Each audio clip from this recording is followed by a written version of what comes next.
ఆయన అందరికీ నమస్తే. చాలా మంది ఓటేస్తే ఏమొస్తుంది, నాకు ఓటేస్తే నేను నోటా వేసినా అదేసినా అలాగే డబ్బులు తీసుకొని ఓటేస్తున్నారు. దయచేసి అలా ఎవ్వరు చేయకండి. ఎందుకంటే మీ మీ ఇంట్లో మీ పిల్లలు ఉంటారు. మీ మీ వాళ్ళ భవిష్యత్తు ఏంటంటే ఇప్పుడు బాగా చదివిస్తారు. చదివించిన తర్వాత జాబులు కూడా రాలేదనుకో ఎంత మీకు కోపం వస్తుంది, ఎంత ఇదా. ఎందుకంటే ఈ ప్రభావం మొత్తం రాజకీయ వ్యవస్థ మీదే ఆధారపడి ఉంటుంది.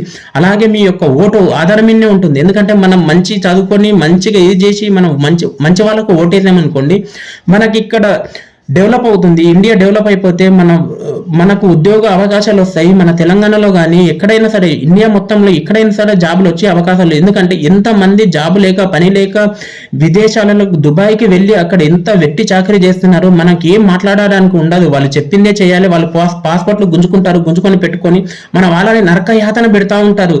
అది ఒక్కటే అని కాదు, ఎక్కడ చూసినా ఇదే ప్రభావం. అది మొత్తం మార్పు రావాలంటే ఓన్లీ ఒక ఓటు వల్లనే. ఓటు అనే హక్కు అనేది చాలా మన పవర్ఫుల్ వెపన్. అది అలాంటి దాన్ని మనం సరి అయిన వాళ్ళకి వినియోగించుకోవాలి. అంతేగాని మనం తీసుకొని ఓటుకు అలాగే మందుకు బానిసలైపోయి మనం ఓటేసామనుకోండి, రేపటి రోజు మన పిల్లలకి భవిష్యత్తు ఉండదు, మన వాళ్ళకి భవిష్యత్తు ఉండదు. ఎందుకంటే చాలా మంది ఉద్యోగాలు లేక ఎంతో మంది ఇదైపోతున్నారు. ఒక్కసారి ఆలోచించండి. ఈ వీడియో కనుక నచ్చినట్టయితే లైక్ చేయండి, షేర్ చేయండి, సబ్స్క్రైబ్ చేసుకోవడం మాత్రం మర్చిపోకండి. Thank you.